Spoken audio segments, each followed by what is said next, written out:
મોક્ષમાળા શિક્ષાપાઠ 92 તત્વાબોધ ભાગ 11 વચનામૃત 5:123 પરમ કૃપાળુ દેવે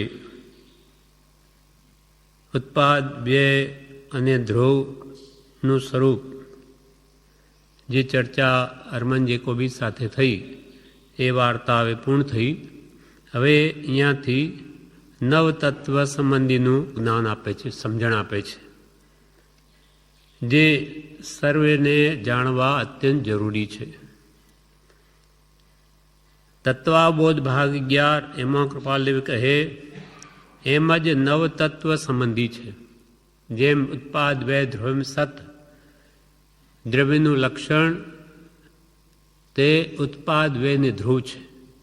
દરેક દ્રવ્યની ઉત્પત્તિ પ્રતિ સમયે અને એની પર્યાયનો નાશ અને દ્રવ્ય હંમેશા ધ્રુવ, તેમ નવતત્વ સંબંધી પણ જાણવું અવશ્યનું છે. એમ જ નવતત્વ સંબંધી છે જે મધ્ય વયના ક્ષત્રિય પુત્રે જગત અનાદિ છે એમ બે ધડક કહી કરતાને ઉડાડ્યો હશે તે પુરુષે શું કંઈ સર્વજ્ઞતાના ગુપ્ત ભેદ વિના કર્યો હશે? જે મધ્ય વયના ક્ષત્રિય પુત્રે ભગવાન મહાવીર, જેમણે 30 વર્ષની ઉંમરે તો સંસાર ત્યાગ્યો, 12.5 વર્ષ ઘોર તપશ્ચર્યા કરીને 42 વર્ષની ઉંમરે તો કેવળ જ્ઞાન પ્રગટાવ્યું, અને એટલે મધ્ય વયે 42 વયની વયે જેણે સર્વજ્ઞપણું પ્રાપ્ત કરી ત્રણેય કાળનું સ્વરૂપ જાણ્યું અને પછી કહ્યું કે આ વિશ્વનો જગત, આ વિશ્વનો કરતા કોઈ નથી. કેવળ જ્ઞાનથી સર્વ જાણીને પછી ભગવાને એમ કહ્યું, ભગવાન મહાવીરે, કે જગતનો કરતા પહેલાં નહોતો, તેમ અત્યારે પણ નથી અને હવે પછી પણ થશે નહીં, એમ બધું તપાસીને કહ્યું. કેવળ જ્ઞાનથી બધું જાણી જોઈને પછી કહ્યું કે આ જગતનો કરતા કોઈ ઈશ્વર નથી. એ સર્વજ્ઞતાના ગુપ્ત ભેદથી એટલે કેવળ જ્ઞાનથી જાણીને પછી કહ્યું છે. સર્વજ્ઞતાના ગુપ્ત ભેદ વિના કૃપાલદેવ કે એણે કંઈ કર્યું હશે, એમને એમ કહી દીધું હશે કે આ વિશ્વનો કોઈ કરતા નથી, પણ સર્વજ્ઞતાથી જાણીને પછી કહ્યું. એ મધ્ય વયના ક્ષત્રિય પુત્રે એટલે ભગવાન મહાવીર ક્ષત્રિય કુળમાં ઉત્પન્ન થયેલા, એટલે ક્ષત્રિય પુત્ર એટલે ભગવાન મહાવીર. જ્ઞાત પુત્ર પણ એને કહે, એ જ્ઞાત વંશના એટલે જ્ઞાત પુત્ર. એ મધ્ય વયના ક્ષત્રિય પુત્રે જગત અનાદિ છે, જગતની કોઈ શરૂઆત કોઈ કાળે નથી, એમ બે ધડક કહી કરતાને ઉડાડ્યો હશે. આ જગત અનાદિ છે, એનો કરતા કોઈ નથી એમ કહીને કરતાને ઉડાડ્યો હશે. કરતા છે જ નહીં એમ કહ્યું હશે. તે પુરુષે શું કંઈ સર્વજ્ઞતાના ગુપ્ત ભેદ વિના કર્યો હશે? સર્વજ્ઞતાનું ગુપ્ત ભેદ એટલે કેવળ જ્ઞાન. કેવળ જ્ઞાન વિના શું ભગવાને એમ કહી દીધું હશે? વળી તેઓ તો 18 દૂષણથી પણ ભગવાન રહિત હતા, પરમેશ્વર હતા. બ્રહ્મચારી વિવેચનમાં કહે તેઓ 18 દોષ રહિત પરમેશ્વર હતા. આપે એમના સત્ય તત્વ વિચારો મધ્યસ્થતાથી અવશ્ય સંશોધન કરવા યોગ્ય છે. હજુ હરમન જેકોબીને જ કહે છે કે આપે પણ એ ભગવાન મહાવીરના જે તાત્વિક વિચારો છે એ બહુ ગહન છે, સમજવા જેવા છે, એથી આપણું કલ્યાણ છે.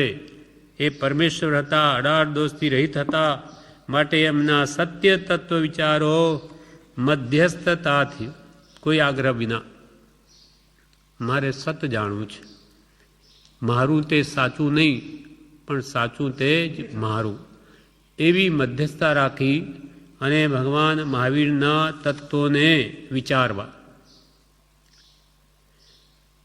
એમ બે ધડક કહી જગત અનાદિ છે, એમ બે ધડક કહી કરતાને ઉડાડ્યો હશે. જગત કરતાને ઉડાડ્યો હશે એટલે કે જગત કરતા નથી એમ કહ્યું હશે. તે પુરુષે શું કંઈ સર્વજ્ઞતાના ગુપ્ત ભેદ વિના કર્યું હશે? તેમ એની નિર્દોષતા વિશે જ્યારે આપ વાંચશો ત્યારે નિશ્ચય એવો વિચાર કરશો કે એ પરમેશ્વર હતા.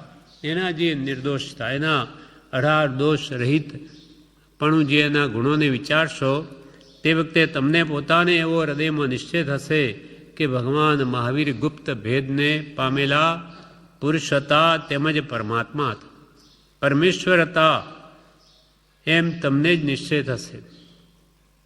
તેમ એની નિર્દોષતા વિશે જ્યારે આપ વાંચશો ત્યારે નિશ્ચય એવો વિચાર કરશો કે એ પરમેશ્વર હતા, કરતા નહોતો અને જગત અનાદિ હતું. તો તેમ કહ્યું ભગવાન મહાવીરે કેવળ જ્ઞાન વડે આ જગતનો કરતા કોઈ છે એવું જોયું નહીં, માટે એમ કહ્યું કે આ જગતનો કરતા કોઈ છે નહીં. કરતા ઈશ્વર કોઈ નહીં, ઈશ્વર તો શુદ્ધ સ્વભાવ અથવા પ્રેરક તે ગણે ઈશ્વર દોષ પ્રભાવ. આપણને ઈશ્વર જો બધી આ પ્રેરણા આપતા હોય તો પછી એ મહાન દોષી થઈ જાય. ઈશ્વર તો શુદ્ધ સ્વભાવ છે. મોક્ષ કયો? નિજ શુદ્ધતા. જેને પોતાના આત્માની સંપૂર્ણ શુદ્ધિ કરી તે જ મુક્તિને પામ્યા. કરતા જગતનો કરતા નહોતો, જગત અનાદિ હતું. તો તેમ કહ્યું એના અપક્ષપાતી અને કેવળ તત્વમય વિચારો આપે અવશ્ય વિશોધન કરવા યોગ્ય છે. આપે કે જરૂર એમના કેવળ તત્વમય, માત્ર જેમાં તત્વ જ ભર્યું છે એવા ઉત્તમ અને તેમજ અપક્ષપાતી ભગવાન મહાવીરના સિદ્ધાંતો આપે અવશ્ય વિશોધન કરવા યોગ્ય છે. જૈન દર્શનના અવર્ણવાદીઓ માત્ર જૈનને નથી જાણતા એટલે અન્યાય આપે છે. તે હું ધારું છું કે મમત્વથી અધોગતિ સેવશે. કૃપાલદેવ કે જૈન દર્શનના અવર્ણવાદીઓ જે જૈન ધર્મની નિંદા કરે તે તો જૈનને નથી જાણતા, એના સ્વરૂપને નથી જાણતા, એના તત્વને નથી જાણ્યું એટલે અન્યાય આપે છે. તે હું ધારું છું કે મમત્વથી અધોગતિ સેવશે. મારું તે સાચું એવા મમત્વ ભાવથી જ બીજાની નિંદા કરે, બીજાના મતની.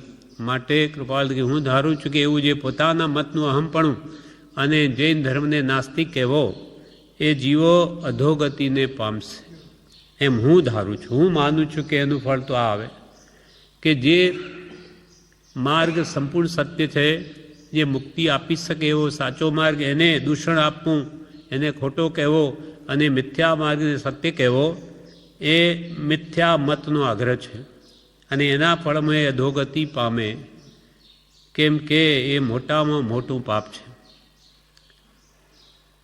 ઉત્સૂત્ર પ્રવૃણા છે. અને પાપ નહીં કોઈ ઉત્સૂત્ર ભાષણ જીસ્યો, ધર્મ નહીં કોઈ જગસૂત્ર સરીકો. ભગવાને જે સિદ્ધાંત અનુભવીને કહ્યા એના જેવું જગતમાં કોઈ નથી. અને એવા સિદ્ધાંતોને જ્યારે તદ્દન મિથ્યા કહેવા એ તો મહાપાપ છે. એટલે અહીંયા વિવેચનમાં પણ કહે છે આપે એમના સત્ય તત્વ વિચારો મધ્યસ્થતાથી અવશ્ય સંશોધન કરવા યોગ્ય છે. જૈનના અવર્ણવાદીઓ એટલે કે નિંદકો જૈનને સમજી શકતા નથી. પોતાનું સાચું એમ મમત્વ કરે તો અધોગતિ પામે. પોતાનું ગમે તેવું સાચું અને બીજાનું સત્ય હોય તો પણ મિથ્યા એમ કહેવાનું ફળ ભયંકર આવે. પછી થોડી બીજી વાતચીત થઈ.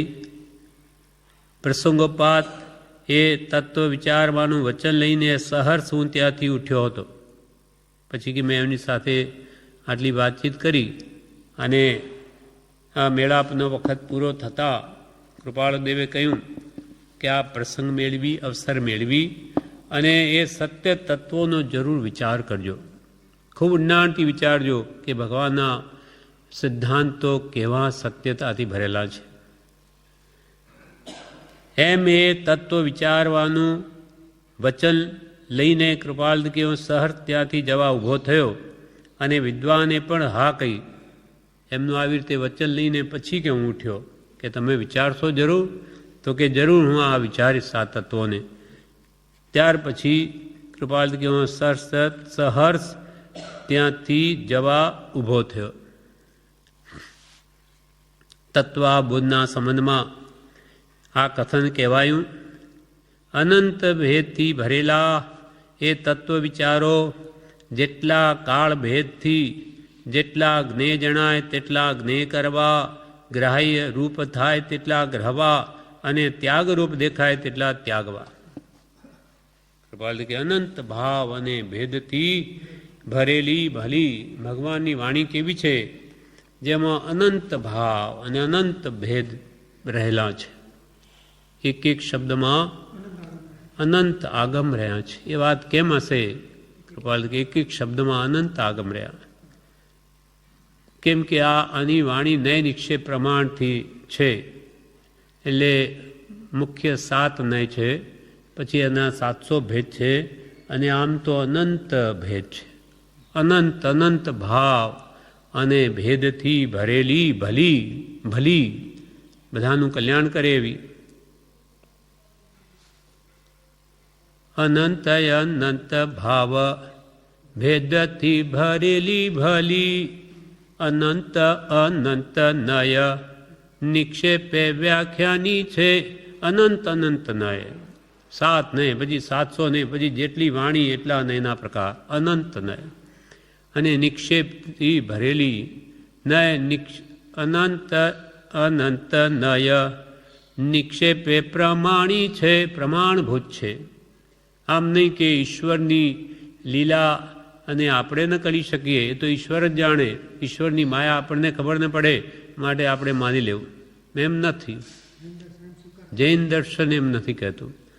એ તો પુરવાર કરી બતાવે ને નિક્ષેપ પ્રમાણ દ્રષ્ટાંતથી પણ વાત સમજાવી. સત્ય છે કે નહીં? પ્રમાણભૂત છે, પ્રમાણી છે.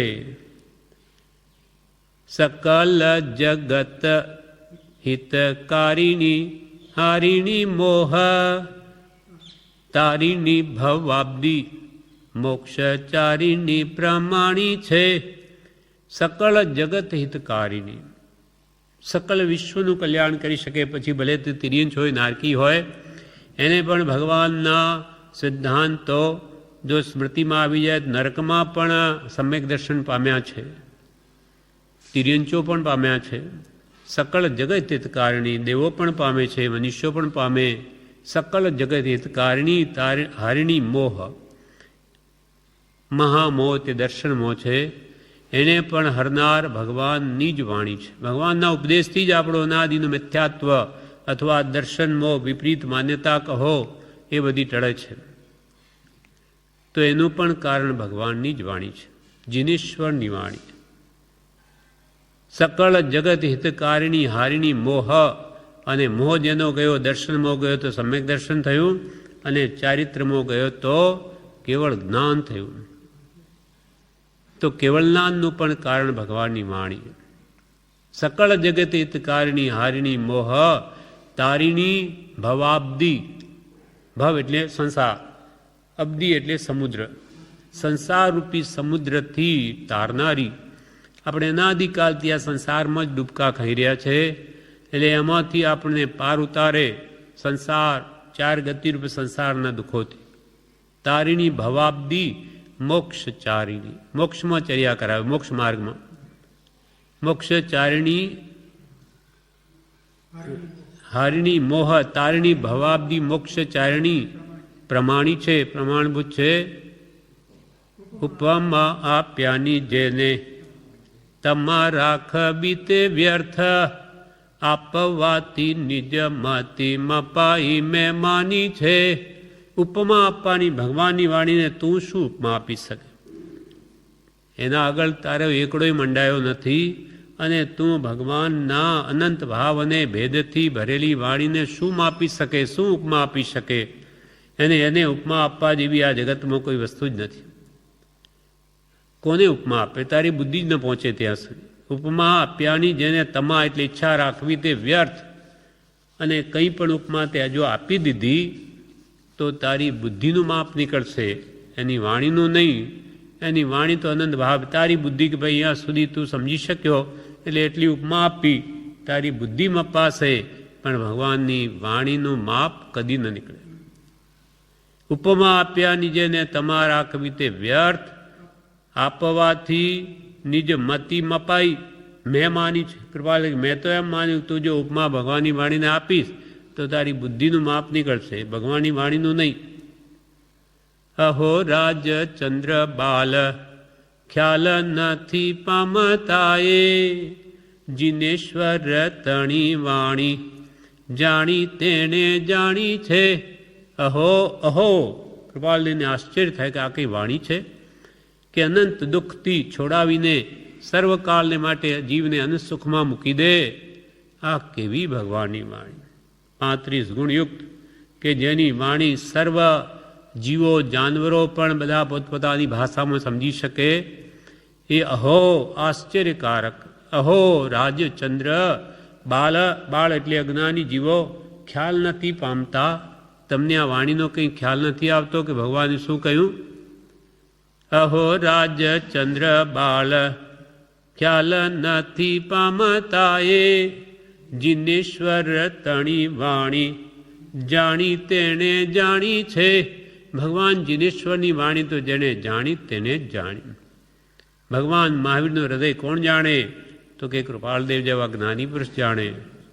એમ એની વાણી તો જેને જાણી તેણે જ જાણી, અને જાણી તેણે જ માણી છે, એનો આનંદ માણ્યો, અને જેણે આનંદ માણ્યો તેને જ વખાણી.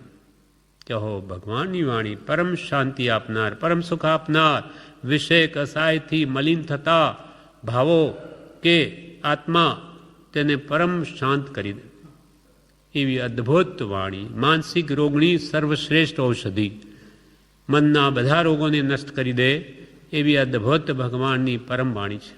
એટલે કે જે બોધ બળે ભવ તરીએ, ભગવાનના બોધથી આ સંસાર સમુદ્ર તરી શકાય છે.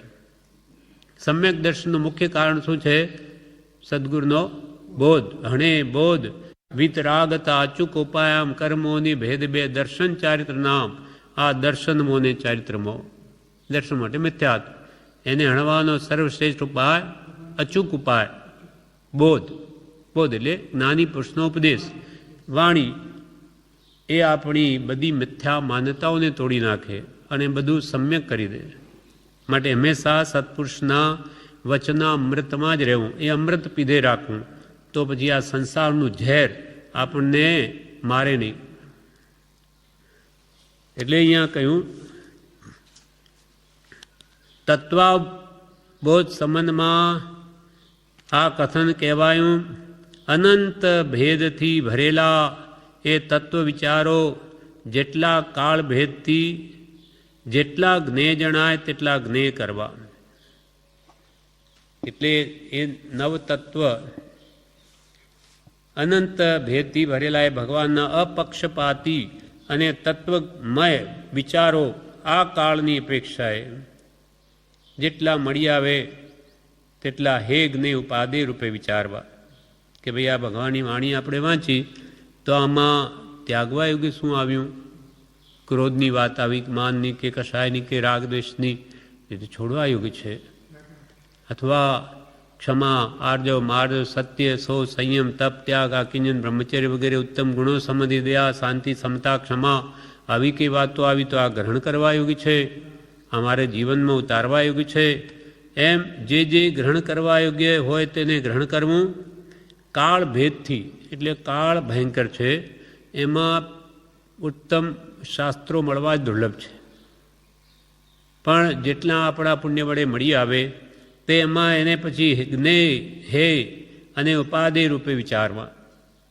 ગ્રહણ કરવા ગ્રહણ કરવું, ત્યાગવા યોગને ત્યાગવું, અને જ્ઞેય તો બધું જ છે, જાણવા યોગ્ય તો બધું. ત્યાગવું હોય એને પણ જાણવું, અને ગ્રહણ કરવું હોય તેને પણ જાણવું. તત્વ પછી આગળ કૃપાલદેવ કે એ તત્વોને જે યથાર્થ જાણે છે તે અનંત ચતુષ્ટયથી વિરાજમાન થાય છે. એ હું સત્યતાથી કહું છું. એ નવતત્વના નામ મૂકવામાં પણ અર્ધું સૂચવન મોક્ષની નિકટતાનું જણાય છે.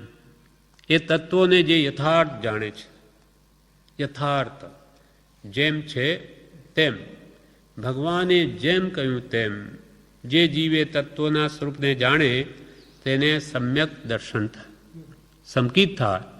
ભગવાને જેમ કહ્યું તેમ માની પણ લે શ્રદ્ધાથી તો પણ એ વ્યવહાર સંકિતની કોટીમાં આવે. તત્વા શ્રદ્ધાનમ સમ્યક દર્શનમ. એ નવતત્વને યથાર્થ જાણે તેને સંકિત થાય. અને વિવેચનમાં કહે અને જેને સંકિત થાય તે કાળે કરીને કેવળ જ્ઞાન પામે. પહેલાં સંકિત આવે અને સમ્યક દર્શન કેવળ જ્ઞાનને લાવે. સંકિતી હંમેશા કેવળ જ્ઞાની થવા ઈચ્છે છે. આત્માનું સુખ જેને અનુભવ્યું એટલે નિરંતર જાણે એમાં જ રહીએ, સમ્યક દ્રષ્ટિએ જ ઈચ્છે છે. એટલે નવતત્વનું યથાર્થ જ્ઞાન જીવને આત્માની શ્રદ્ધા થઈ પર વસ્તુનો અંતરથી ત્યાગ થાય, ભાવમાંથી નીકળે મોહ, અને એ જ મોહ નીકળીએ આગળ વધતા તે કેવળ જ્ઞાન પામે. અને કેવળ જ્ઞાન થાય ત્યારે અનંત ચતુષ્ટય એટલે જ્ઞાનાવણીય દર્શનાવણીય અંતરાય મોહનીય જઈ અનંત જ્ઞાન, અનંત દર્શન, અનંત સુખ અને અનંત વીર્ય એ શક્તિઓ અને અવશ્ય પ્રગટે કેવળ જ્ઞાન થાય ત્યારે. અને પછી એનું આયુષ્ય પૂરું થયે તે મોક્ષમાં જાય. એક સમયમાં જ ઉપર ઉઠી અને લોકાંતે મોક્ષસ્થાનમાં જઈને કર્મરહિત આત્મા બિરાજે. કર્મથી સહિત આત્મા તો ચાર ગતિમાં જ રજડે. શુભ કરે ફળ ભોગવે દેવાદિગતિમાં, અશુભ કરે નરકાદિ ફળ કર્મ રહિત ન ક્યાંય. સંસારી જીવ હંમેશા કર્મ સહિત છે.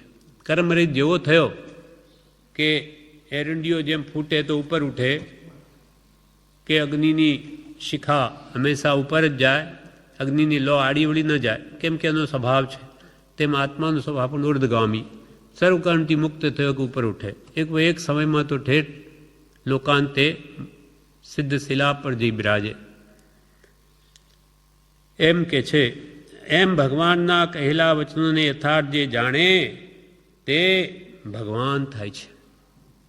ભગવાનના કહેલા આ નવતત્વ સ્વરૂપને જે જેમ છે તેમ જાણે પછી શ્રદ્ધે, જાણવું એ સમ્યક જ્ઞાન, શ્રદ્ધું એ સમ્યક દર્શન, અને પછી તે પ્રમાણે વર્તે તેનું નામ સમ્યક ચારિત્ર. અને રત્નત્રયથી યુક્ત થયેલો આત્મા પરમાત્મા થાય છે. કેવળ જ્ઞાન પામી મોક્ષમાં બિરાજે અને એ પોતે જ ભગવાન થઈ જાય. ભગવાનના વચનોમાં જે શ્રદ્ધા રાખે, ભગવાને જે કહ્યું તે માન્ય કરી લે, તે સંકિત પામે. સંકિતી કાળે કરીને સર્વ કર્મનો ક્ષય કરી કેવળ જ્ઞાન પામે. કેવળ જ્ઞાન થઈ અનંત જ્ઞાન, દર્શન, સુખ, વીર્યનો સ્વામી થાય. એટલે કે જ્ઞાના વર્ણિયાદિ એ ચાર કર્મ તો પહેલાં ભેદે, કેવળ જ્ઞાન થાય ત્યારે નષ્ટ થાય. અને પાછી અઘાત્યા કર્મ પણ ભેદી અને એક ક્ષણમાં ઉપર ઉઠીને શાશ્વત સુખરૂપ મોક્ષમાં જઈ બિરાજે. એટલે ભગવાનના વચનોનું ફળ શું આવ્યું? મોક્ષ. ઠેઠ એને મોક્ષમાં લઈ જાય ભગવાન કહે તેમ કરે તો. એમ નવતત્વને જે યથાર્થ જાણે તેને સંકિત થાય, અને સંકિત થાય તે કાળે કરીને કેવળ જ્ઞાન પામે. કેવળ જ્ઞાન થાય ત્યારે અનંત ચતુષ્ટય એટલે અનંત જ્ઞાન, અનંત દર્શન, અનંત સુખ અને અનંત વીર્ય અવશ્ય પ્રગટે. પછી તે જીવનો મોક્ષ થાય. એમ ભગવાનના કહેલા વચનોને જે યથાર્થ જાણે છે તે પોતે જ ભગવાન થાય છે. ભગવાન તો છે જ પોતે મૂળ સ્વરૂપે, પણ એનું અપ્રગટ સ્વરૂપ પ્રગટ થાય છે. તિરોભાવે રહેલું આવિર્ભાવ થાય છે. સર્વ જીવ છે સિદ્ધ સમ, પછી એ સિદ્ધ પર્યાયની ઉત્પન્ન થાય છે. નવતત્વ નામચક્રનો નિર્દેશ કરી કહે છે કે એમ નવતત્વના નામ ચક્ર રૂપે મૂકવામાં પણ ખાસ કરીને મોક્ષની નિકટતાનું સૂચવન કરેલું એમ જણાય છે. જે નવતત્વ છે એનો આગળ હવે આ પાઠ પૂરો થયો છે. આગળના પાઠમાં નવતત્વ આમ ચક્રમાં મૂક્યા છે, ચક્ર બનાવી. તો કે છે કે એ ચક્ર પણ એવું છે કે નવતત્વના નામ ચક્રમાં ગોળાકારે મૂકવામાં પણ અર્ધું સૂચવન મોક્ષની નિકટતાનું જણાય છે. હા, જીવ પહેલો છે, પહેલો જીવ આવે એમ બધા તત્વો આવે, છેલ્લો મોક્ષ આવે. એટલે આમ ચક્ર જ્યારે ભેગું થઈને પાછું પૂરું થાય કે પહેલો જીવને છેલ્લો મોક્ષ, એટલે જીવને મોક્ષ બે નિકટ આવી જાય છે. એમ કે આમાં મૂકવામાં પણ આ સૂચવન કે જણાય છે. જીવનનું મોક્ષ બે નજીક છે, પણ ક્યારે જ્ઞાન કરે તો, એ સંબંધી પુરુષાર્થ કરે તો. અને અજ્ઞાન અવસ્થાએ સીધું કૃપાલ કે જેમ સીધા લખીએ જીવ અજીવ આશ્રવ સમર્પણ પાપ પુણ્ય અને છેલ્લો મોક્ષ, તો આમ સીધું લખીએ તો જીવ અને મોક્ષ ખૂબ અંતર લાગે. એકદમ છેલ્લું આવે અને પહેલો જીવ આવે તો કે અજ્ઞાન અવસ્થાએ તો આ સ્થિતિ છે. અજ્ઞાન અવસ્થાએ તો જીવને અજીવ એક થઈ ગયા છે. અજ્ઞાન, આપણે અજ્ઞાની છીએ એટલે આપણે આ અજીવ એવા શરીરને જ પોતાનું સ્વરૂપ માનીએ છીએ. શરીર તે જ હું, આ દેહ તે જ હું, એટલે જીવ અને અજીવનું મિશ્રણ થઈ ગયું. પણ જ્યારે જ્ઞાની પુરુષના ઉપદેશથી વાત બરાબર સમજાય ત્યારે પછી જીવ અને મોક્ષ એ બેનો મેળ થાય. એ વાત આગળ સમજાવશે. તે બાદ કે છે, હવે કે છે એટલે આ પાઠ 11મો પૂરો થયો. હવે પાઠ શિક્ષા પાઠ 93 તત્વાવબોધ ભાગ 12. હવે કૃપાલે લખે છે, એ તો તમારા લક્ષ્યમાં છે કે જીવ અજીવ એ અનુક્રમથી છેવટે મોક્ષ નામ આવે છે. એ તો કે તમે જાણતા હશો કે નવતત્વના નામો જીવ અજીવ પુણ્ય પાપ આશ્રવ સંબર નિર્જરા બંધ મોક્ષ, આ કે નામો તો તમે જાણતા હશો. હવે તે એક પછી એક મૂકી જઈએ તો જીવ અને મોક્ષને અનુક્રમે આદ્યંત રહેવું પડશે. એક પછી એક, જીવ પછી અજીવ પછી પુણ્ય પાપ આશ્રવ સંબર બંધ નિર્જરા અને છેલ્લો મોક્ષ. તો કે આમ સીધા જો લખીએ ગોળાકારે નહીં સીધા, તો કે જીવ અને મોક્ષને અનુક્રમે આદિ અને અંત રહેવું પડશે. આદિમાં જીવ આવશે શરૂઆતમાં અને અંતમાં મોક્ષ આવશે. એમ બહુ દૂર જણાશે. અજ્ઞાનથી જીવનો મોક્ષ બહુ દૂર છે, પણ જ્ઞાન અપેક્ષાએ જો ચક્ર ઉપર લે તો જીવ અને મોક્ષ બે એક છે, નિકટતા છે એની. મેં આગળ કહ્યું હતું કે એ નામ મૂકવામાં જીવ અને મોક્ષને નિકટતા છે. કે મેં આ કૃપાલ કે મેં આગળના પાઠમાં કહ્યું અંતમાં કે ગોળાકારે જો મૂકીએ તો જીવ અને મોક્ષને નિકટતા આવે છે. છતાં આ નિકટતા તો ન થઈ, પણ જીવને અજીવને નિકટતા થઈ. જીવ તો મોક્ષ સ્વરૂપને ન પામ્યો, પણ આ અજીવ સ્વરૂપ થઈ ગયો. અજીવ, જીવ પોતે આત્મા, અજીવ એ શરીર. તો કે હું કોણ? તો કે હું તો આ શરીર. એટલે જીવ પોતાના મૂળ સ્વરૂપને તો ન પામ્યો, મુક્ત સ્વરૂપને, પણ તો અજીવને જ પોતાનું સ્વરૂપ માની લીધું, શરીરને જ. અજ્ઞાન ગાઢ થઈ ગયું. એટલે કૃપાલ કે મેં આગળ કહ્યું હતું કે એ નામ મૂકવામાં જીવ અને મોક્ષને નિકટતા છે, છતાં નિકટતા તો ન થઈ, પણ જીવ અને અજીવને નિકટતા થઈ. પરંતુ એમ નથી કૃપાલ, પરંતુ એમ નથી. અર્થાત આત્મા શરીર નથી, દેહ નથી, દેહથી ભિન્ન છે દેહાદિથી ભિન્ન આત્મા. આ મૂળભૂત જ્ઞાન છે. પ્રભુશ્રી કૃપાલ કે આ ખાસ જ્ઞાન છે, ત્યારે પ્રભુશ્રી તો કહે કે ખાસ ખાસ ને ખાસ 3 વાર. આ જ મૂળભૂત જ્ઞાન. બધું જ્ઞાન જાણીને શું કરવું છે? તો કે પોતાની જાતને ઓળખવી છે. હું કોણ છું? તો કે હું દેહથી ભિન્ન છું. આટલી જ વાત સમજવાની છે. પરથી ખસ સ્વમાં વસ, આટલું બસ. હા, આમ કહેવા માત્રથી સ્વમાં વસાતું નથી, પરમો જ રમે. ગમે એટલો ઠોકીને કહી દે આત્મા દેહથી ભિન્ન છે, એ કદી પોતાનો નથી. આમ ઠોકી ઠોકીને વાત કરે, પણ અંદરમાં તો દેહ તે જ હું છું. શુષ્ક જ્ઞાનીઓની વાતો એવી જ હોય. આત્માને કંઈ લાગે વળગે જ નહીં. આત્માને કર્મ કોઈ દિવસ વળગ્યા છે? એ તો હંમેશા શુદ્ધ બુદ્ધ જ છે. પણ એને ત્યાં એક સાપ લાવો, એ કહેતા હોય કે આ દેહ મારો નથી, એમ જ કે દેહ આપણું ક્યાં છે? આત્માને કંઈ દેહને સાવ જુદા. તો તમે કોણ? તો કે અમે આત્મા. તે દેહ તમારો નહીં ને? ના. તો કે હવે સાપ લાવો અહીંયા તો ખબર પડે તમે આત્મા કે દેહ. એમ આ જીવ ખાલી મોટી મોટી વાતો કરે પણ અંદરમાં કંઈ ભેદ ના નહીં. એમ કલ્યાણ કૃપાલ કે નહીં થાય. વાતો છે કૃપાલ કે વાત તે વાત છે, દશા તે દશા છે, દશા તે વાત નથી, અને વાત તે દશા નથી. તે પ્રમાણે પરિણમન થવું જોઈએ, ત્યારે જ્ઞાન થાય. મેં આગળ કહ્યું હતું કે નામ મૂકવામાં જીવને મોક્ષને નિકટતા છે, છતાં નિકટતો તો ન થઈ, પણ જીવને અજીવને નિકટતા થઈ, પરંતુ એમ નથી. અજ્ઞાન વડે તો એ બંનેને જ નિકટતા રહી છે. જ્યાં સુધી આપણામાં અજ્ઞાન છે, સ્વરૂપનું ભાન નથી, ત્યાં સુધી તો આપણે દેહને જ આત્મા માનીએ છીએ, આપણું સ્વરૂપ માનીએ છીએ. અજ્ઞાન વડે તો એ બંનેને જ નિકટતા રહી છે. જ્ઞાન વડે જીવને મોક્ષને નિકટતા રહી છે. પણ જ્યારે આત્માનું જ્ઞાન થાય ત્યારે દેહ ભાવ છૂટી જાય છે, દેહ પ્રત્યેનું મમત્વ તૂટી જાય છે, અને જ્ઞાન વડે જીવને મોક્ષને નિકટતા રહે છે. જેમ કે પછી આ મોક્ષમાળામાં કૃપાલદેવે પહેલી આવૃત્તિમાં આ રીતે મૂક્યું છે, જીવ અજીવ પુણ્ય પાપ આશ્રવ સંબંધ નિદ્રા બંધ મોક્ષ ગોળાકારે મૂક્યું, અને જીવ અને મોક્ષને વચ્ચે લીટી નથી દોરી. નવતત્વ નામ ચક્ર, નવતત્વના નામોનું આ ચક્ર. હવે કૃપાલદેવ નીચે લખે, હવે જુઓ એ બંનેને કઈ નિકટતા આવી છે? આ બંનેને કઈ નિકટતા આવી? હા કહેલી નિકટતા આવી છે. એટલે કે જીવ અને મોક્ષને હવે નિકટતા આવી છે. પણ એ નિકટતા તો દ્રવ્યરૂપ છે. આ નિકટતા તો લખાણમાં છે. જીવ અને મોક્ષ અહીંયા નજીક આવી ગયા, પણ પોતાના ભાવમાં નથી.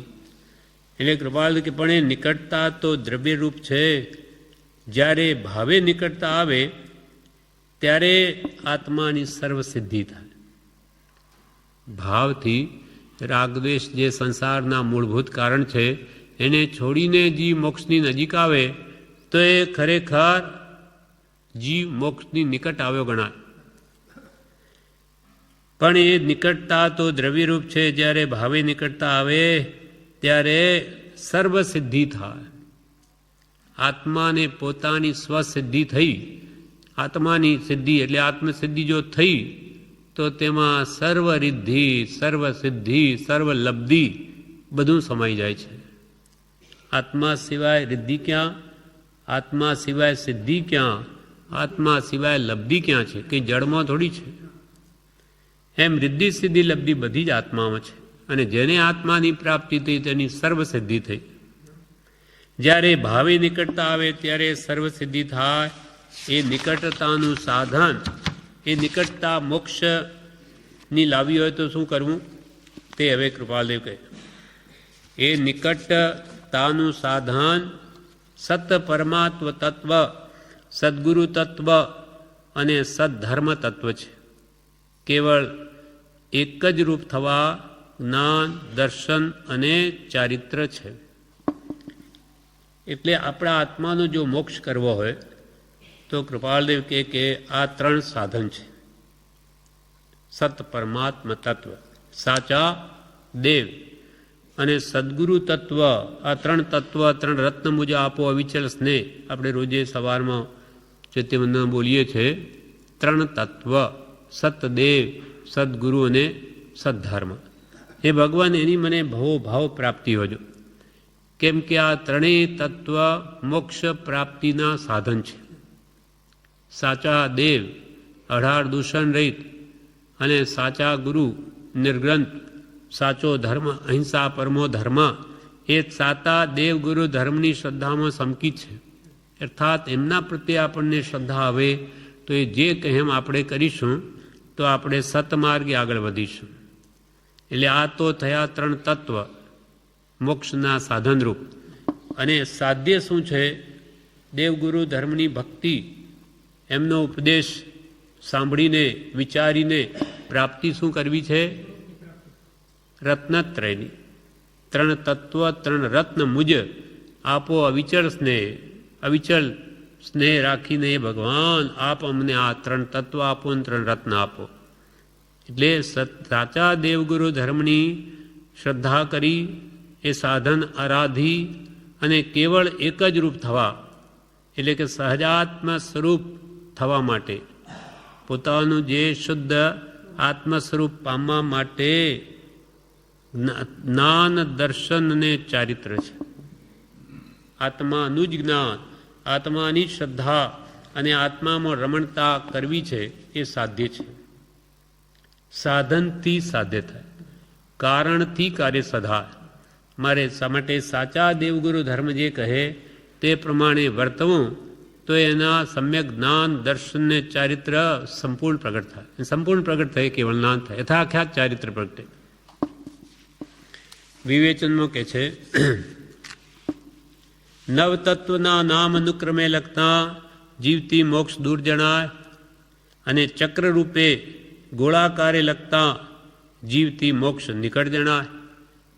તેમ અજ્ઞાન દ્રષ્ટિથી પોતાને અજીવ દેહરૂપ માને તો મોક્ષ દૂર જણાય છે. અજ્ઞાન દ્રષ્ટિ, જેને પોતાના સ્વરૂપનું ભાન નથી, તેને અજીવ એવો આ દેહ તે જ પોતાનો મનાય છે, અને તેથી એના માટે મોક્ષ બહુ દૂર છે. અને દેન્દ્રિયો આદિ અજીવરૂપ પોતાને માને, પુણ્ય પાપના ઉદયમાં એકરૂપ થઈ શુભાશુભ ભાવ કરે તે આશ્રવ તત્વ છે. હવે નવે તત્વનો અર્થ વિવેચનમાં બ્રહ્મચારી જણાવે કે જીવ ને અજીવ. જીવ એટલે આત્મા, એ પોતાનું સ્વરૂપ, પણ એ અજ્ઞાન વશ દેહને જ, અજીવને જ પોતાનું સ્વરૂપ માને છે, જડને, જડ એવા દેહને. તેથી એને માટે મોક્ષ દૂર છે. તેનું ફળ શું આવે જ્ઞાનને લઈને? તો કે કર્મોનો આશ્રવ થાય. તે હવે કે છે કે દેહ મળ્યો, દેહમાં પોતે આવ્યો, કર્માધીન નોકર્મ રૂપે આ દેહ મળ્યો, તેમાં ઇન્દ્રિયો મળી. બે ઇન્દ્રિયો આદિ અજીવરૂપ પોતાને માને. દેહ તે હું, આ ઇન્દ્રિયો તે મારી, એમ પોતાને માને, અને પુણ્ય પાપના ઉદયમાં એક રૂપ થઈ શુભાશુભ ભાવ કરે તે આશ્રવ તત્વ છે. ઇન્દ્રિયો મળી, ઇન્દ્રિયો પોતપોતાના વિષયોમાં પ્રવર્તે, શુભમાં પ્રવૃત્તિ કરે ઇન્દ્રિયો તો શુભ બંધ કરે, અશુભમાં પ્રવર્તે તો અશુભ બંધ કરે. શુભ બંધે પુણ્ય છે ને અશુભ બંધે પાપ છે. એટલે પુણ્ય પાપના ઉદયમાં એક રૂપ થઈ પાછો પોતે શુભ અશુભ ભાવ કરે, તેથી કર્મોનો આશ્રવ થાય. એટલે આશ્રવ તત્વ થયું. અને તેથી બંધની પરંપરા ચાલુ રહી અનંતકાળ જીવ સંસારમાં જન્મ મરણ કરતો રહે છે. કર્મોનો આશ્રવ થયો, અંદર કષાય પડેલા છે, એટલે કર્મોનો બંધ થઈ જાય છે. કષાયાત બંધ, બંધ સાથી થાય કષાય ભાવોથી. કષાયની કેટલી તીવ્રતા છે એના પ્રમાણે એ કર્મોનો અનુભાગ અને રસ પડે, રસ અને સ્થિતિ પડે. કેટલા લાંબા કાળ સુધી કર્મ એ ભોગવવું પડશે, અને કેટલા કાળ સુધી રહેશે એ કર્મ, એ કષાયથી પડે બંધ. એટલે આશ્રવમાંથી પછી કર્મનો બંધ થયો, બંધ તત્વ, અને પછી જ્ઞાન દ્રષ્ટિથી વિચારે તો પોતાને જડ દેહથી જુદો મોક્ષરૂપ જાણે, અને શુદ્ધ ભાવમાં આવે ત્યારે આશ્રવ ટળી સંબર થાય. પછી પોતે જ્ઞાન દ્રષ્ટિથી વિચારે કે આ દેહ તે હું છું, આ તો શું છે, ચામડા હાડકાનો બળેલો માળો, અને એમાં હું પડાની માન્યતા રાખું. આ દેહ મારો નહીં, આ તો મળમૂત્રની ખાણ, હું તો જ્ઞાન દર્શન અનંત ગુણવાળો એવો આત્મા છું. હું દેહાદિ સ્વરૂપ નથી, દેહ સ્ત્રી પુત્ર આદિ મારા કોઈ પણ મારાથી શુદ્ધ ચૈતન્ય સ્વરૂપ અવિનાશી એવો હું આત્મા છું. એમ આત્મભાવના કરતા રાગ દ્વેષનો ક્ષય થાય. એટલે આ સંબર તત્વ એવી ભાવના ભાવે ત્યારે આવતા કર્મ રોકાય. પરંતુ જ્ઞાન દ્રષ્ટિથી વિચારે તો પોતાને જડ દેહથી જુદો માને, મોક્ષરૂપ જાણે, અને શુદ્ધ ભાવમાં આવે ત્યારે એનો કર્મોનો આશ્રવ ટળીને સંવર થાય. નવા કર્મ આવતા રોકાય એવી ભાવના હતી. એટલે આત્મ ભાવના ભાવતા જીવ રહે કેવળ દાન. પછી સત્તામાંના કર્મ કપાવવા, હવે નિર્જરા તત્વની વાત કરે. નવા આવતા રોકી લીધા, એ સંવર તત્વ. અને જેમ કે હોજમાં એના કાણાઓથી પાણી આવતું હોય તે થયો આશ્રવ, પછી એને દાટા ઘાલી દીધા, પાણી આવતું બંધ કરી દીધું, એ થયો સંવર તત્વ. કર્મરૂપી દ્વારને બંધ કર્યા. પણ પાણી જે હોજમાં આવી ગયું પહેલાં એનું શું કરવું? તેને હવે બહાર ઉલેચીને બહાર ફેંકો. તેના સમાન નિર્જરા કહેવાય. તે તપાદીથી ને સત્તામાં રહેલા કર્મોને ખપાવવા આત્મસ્થિરતારૂપ તપ કરે તો ઘણી નિર્જરા થાય. તપ નિર્જરા ચ, તપ કર્મો નિર્જરા માટે છે. ઈચ્છા નિરોધસ તપઃ, સર્વ પ્રકારની ઈચ્છાઓને જેમ જેમ રોકીએ તેનાથી તપ થાય છે. સ્વાધ્યાય પણ તપ છે, 12 પ્રકારના તપ છે. કોઈની સેવા કરવી એ પણ તપ છે, પ્રાયશ્ચિત કરવું એ પણ તપ છે, આંતરંગ તપ છે. અને ઉપવાસ ઉણોદરી એ બાહ્ય તપ છે. એમ એના વડે ઈચ્છાઓને રોકી અને કર્મોની બળવાન નિર્જરા કરે તો સત્તામાં પડેલા કર્મો પણ નાશ પામે. એનું નામ છે નિર્જરા તત્વ. આત્મસ્થિરતારૂપ તપ કરે તો ઘણી નિર્જરા થાય. પછી સત્તામાં કર્મ રહ્યા છે ત્યાં સુધી બંધ થયા કરે છે. હજુ સત્તામાં આપણા રાગદ્વેષ રહ્યા એટલે કોઈ પણ નિમિત્ત બને કે આપણને રાગદ્વેષ થઈ આવે. કર્મ અંદર પડેલા છે, પ્રતિ સમય ઉદયમાં આવી રહ્યા, એટલે જીવ અજ્ઞાન અવસ્થામાં છે તો પાછા નવા કર્મ બાંધ્યા કરે છે. એટલે સત્તામાં કર્મ રહ્યા છે ત્યાં સુધી નવીન કર્મનો પણ બંધ થયા કરે છે, કેમ કે પોતે તેમાં ભળી જાય છે. તેથી મોહનીય પ્રકૃતિઓનો ઉપશમ ક્ષોપશમ કરતા છેવટે ક્ષય કરે ત્યારે કેવળ જ્ઞાન પ્રગટે.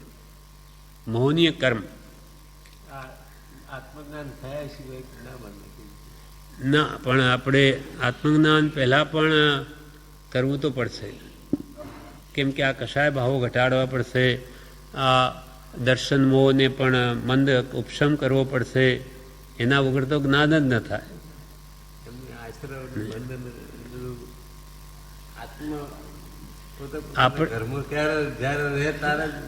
ના, બરોબર, સંપૂર્ણ તમારું કેવું બરોબર. અમુક અપેક્ષાએ સંપૂર્ણ નિર્જરા કે સંપૂર્ણ સંબર ત્યારે જ થાય.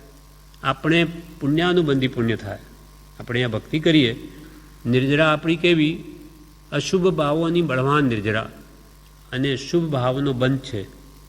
પણ શુદ્ધના લક્ષ્ય જો ભક્તિ સત્સંગ સ્વાધ્યાય સ્મરણ હોય તો એને પુણ્યાનુબંધી પુણ્યનો બંધ થાય. એ આગળ જતાં જ્ઞાની પુરુષનો યોગ મેળવે, ત્યાં વિશેષ પુરુષાર્થ આપણો સ્ફુરે, એ જ વસ્તુ ગમે. એટલે એમ કરતાં એ ઉત્તમ નિમિત્તોનો જોગ મળે ને આગળ વધે, ને પછી આત્મા ખૂબ બળવાન થઈ અને જ્ઞાન પ્રાપ્તિ થાય ત્યારે ખરેખર એને સંવર થાય છે. ઉપાય આ જ છે. આપણે એમ કે આપણાથી તો આ બધું નહીં થાય તો પછી જ્ઞાન જ ન થાય કોઈ દિવસ. એટલે આપણે પુરુષાર્થ તો એ જ જારી રાખવાનો. આપણે એમ કરતાં કરતાં ભલે ને પુણ્યાનુબંધી પુણ્ય બંધ, પુણ્ય બાંધવાની ઈચ્છા નથી કરવું, જવું છે શુદ્ધ ભાવમાં જ. પણ હવે શુભમાં જો ન રહીએ તો પછી અશુભ જ હાથ મારે. 3 ભાવ છે, અશુભ, શુભ અને શુદ્ધ. હવે શુદ્ધ ભાવ આપણે જાણ્યો નથી, જે જ્ઞાનીઓને હોય, અને અશુભ અને શુભ આપણે છે. હવે આપણે જો શુભને પણ જો હે કહી દઈએ કે આ સોનાની બેડી, તો પછી લોખંડની બેડી જ રહે આપણા હાથમાં, અને એનું ફળ પછી દુર્ગતિ જ આવે. સારા મનુષ્ય દેવના ભાવ પણ ન મળે તો એ આરાધના ક્યાં કરે? એટલે કે છે શુભ પ્રવૃત્તિ શું કે પ્રભુ કરવાનું છે શું? શુદ્ધના લક્ષ્ય શુભમાં કાળ કાઢવાનો છે.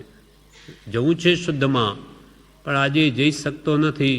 માટે ભક્તિ સ્વાધ્યાયમાં મનને રોકી અને આત્માની શુદ્ધિ કરવાનો પ્રયત્ન કરું તો કાળે કરીને અભ્યાસ એને આગળ પણ એ જ ગમશે.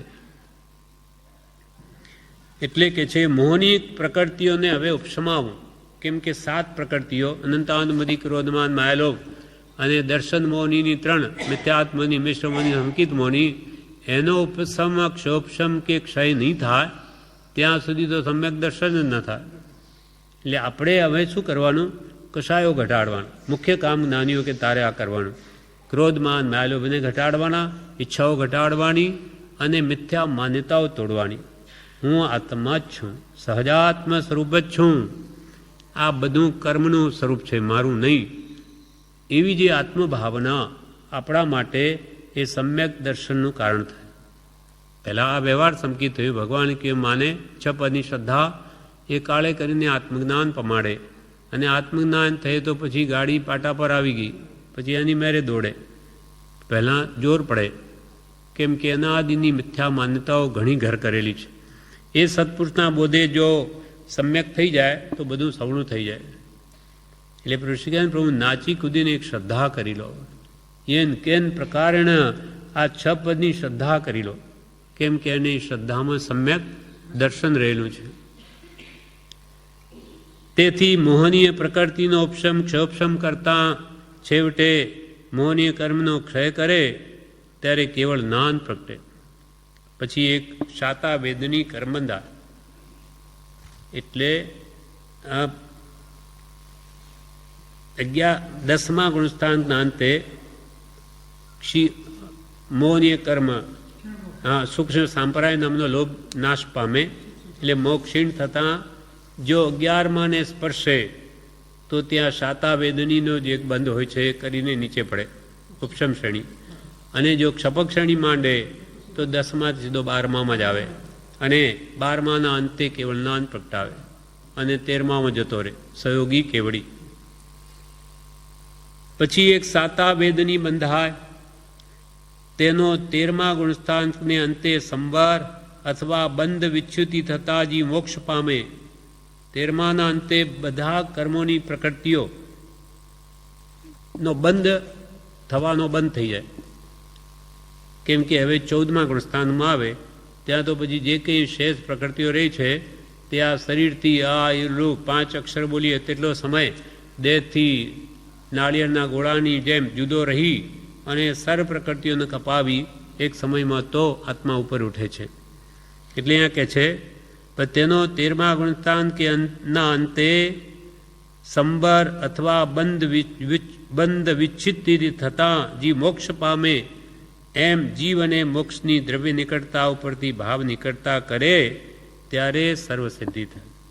કૃપાલદેવે કહ્યું કે ભાઈ અહીંયા દોરી તો લીધું આપણે કે જો આ જીવને આ મોક્ષ જો નજીક આવી ગયા, પણ અહીંયા દોરવાથી આપણા આત્માનું કલ્યાણ નથી. આ તો બતાવ્યું કે ભાઈ જો તમે આમ કરો તો મોક્ષની નજીક આવો.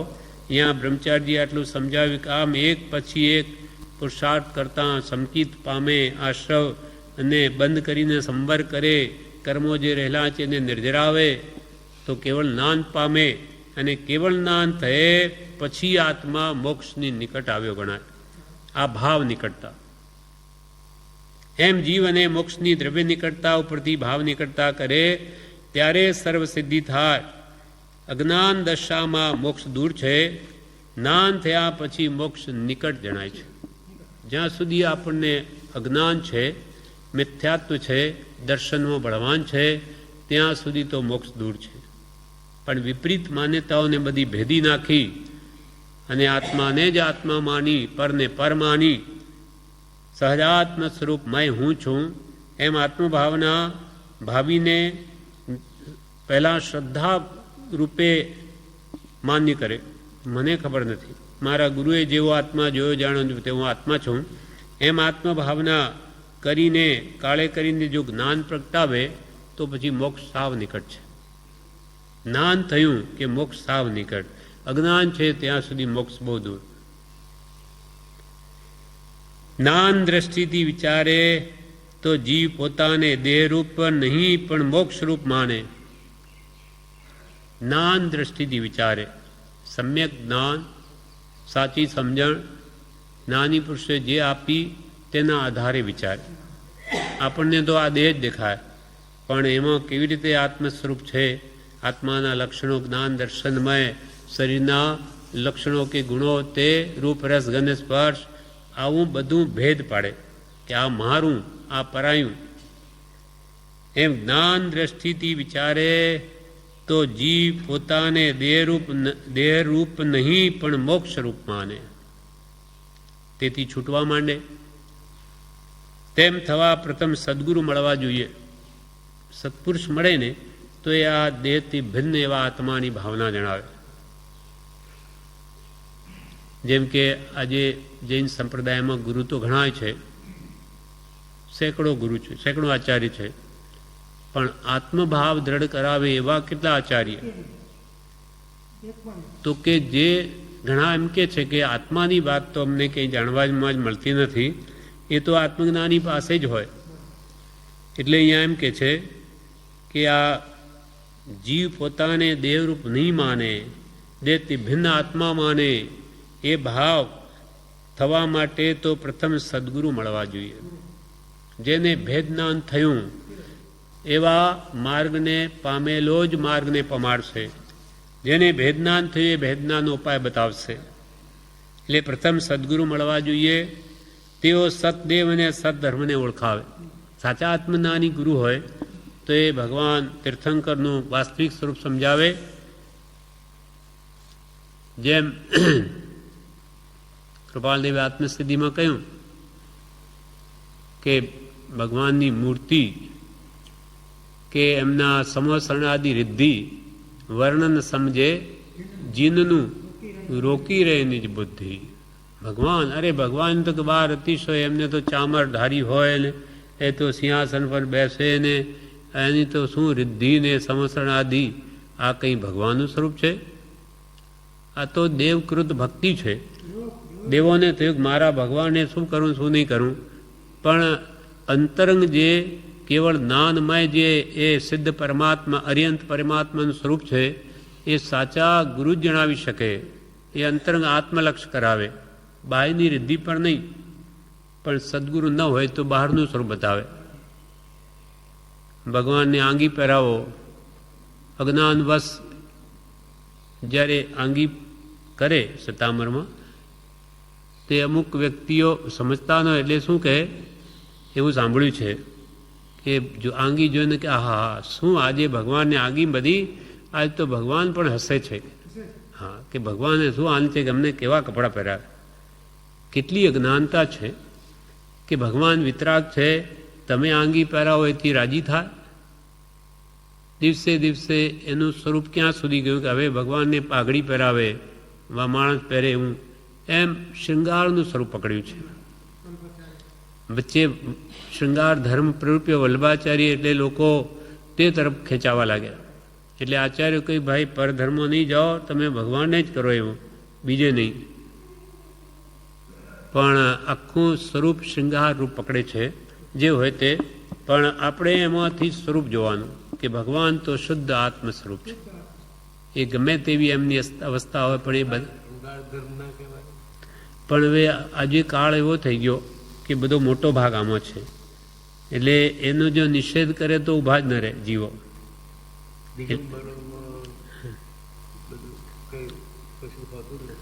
દિગંબરોમાં નથી હોતું. આમ તો કૃપાલદેવી શું કહ્યું, એક વાક્ય છે કે દર્શન યોગ્ય મુદ્રા કઈ વિતરાગતા સૂચવે તે, વિતરાગતા સૂચવે તે દર્શન કરવા લાયક મુદ્રા. પણ આપણને બ્રહ્મચારીએ એક દ્રષ્ટિ આપી, કેમ કે ઘણા શ્વેતાંબરો છે તે આંગી ચડાવે. આપણે અહીંયા બી એ પ્રથા ચાલુ થયેલી છે. ઉપર દિગંબર છે એમાં કંઈ નથી કરતા. તો બ્રહ્મચારીએ એમ કહ્યું કે આપણે શ્વેતાંબર મંદિરમાં જઈએ ત્યારે એમ વિચારવું કે આ ભગવાન આ એમનું રાજાનું સ્વરૂપ છે. રાજા હતા ત્યારે મુકુટને બધું પહેરે આવું. હા, કે ચક્રવર્તી હોય કે નહીં હોય તો એ બધા જ રાજા જ હોય તીર્થંકરો. એટલે રાજ્ય હોય ત્યારે તો આવું બધું પહેરે. તો કે આ તીર્થંકરો કેવા એ આત્માઓ કે આવી આવી રિદ્ધિ ભોગવતા છતાં પણ સાવ અલિપ્ત.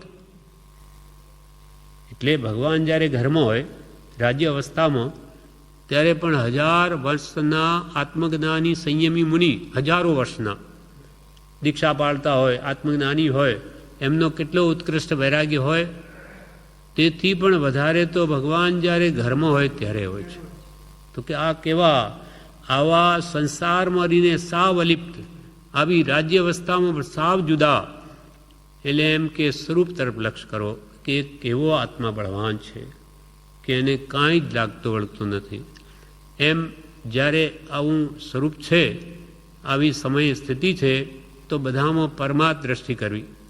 એટલે રત્નરાજ સ્વામીએ એવું લખ્યું કાવ્યમાં કે જે સ્થાનકવાસી હતા તેને તો કૃપાળુ દેવે મૂર્તિ પૂજક કર્યા કે ભાઈ મૂર્તિને પૂજો જરૂરી છે, અને જે મૂર્તિ પૂજક હતા તેને કહ્યું કે હવે પ્રભુને પૂજો. એમાં ભગવાન રહેલા છે, ભગવાનના સ્વરૂપનો વિચાર કરો. ખાલી આમ ટીલા આપીને આવી જશો એથી કલ્યાણ નહીં થાય, પુણ્ય બાંધશો, પણ એ નિમિત્ત છે તમને ભગવાન પાસે જવાનો. તો ભગવાને કેવા કેવા કામ કરે, એનો શું ઉપદેશ છે, એને હાથથી પગથી મોઢાથી કેવા કેવા કામ કર્યા છે. હાથથી દાન આપ્યા, પગથી વિહાર કરીને કેટલા જીવોને મોક્ષ માર્ગે ચઢાવ્યા, આ મુખથી કેટલા હજારોને ઉપદેશ આપીને પણ મુક્તિ માર્ગે ચઢાવ્યા, અને એનો ઉપદેશ તો રાગદ્વેષ રહિત થવાનો છે. એટલે કે ત્યાં લક્ષ આપો, એમ કરીને બીજી બધી વાતો કે ગૌણ કરી દો. આપણે કૃપાળદેવીએ શુદ્ધ માર્ગ ઉપદેશ્યો, એમાં ભક્તિ સ્વાધ્યાય સત્સંગ કરી આપણા આત્માનું કલ્યાણ કરી લેવું. બાકી કાળ ઉતરતો છે, આમાં બધું આવું જ થવાનું.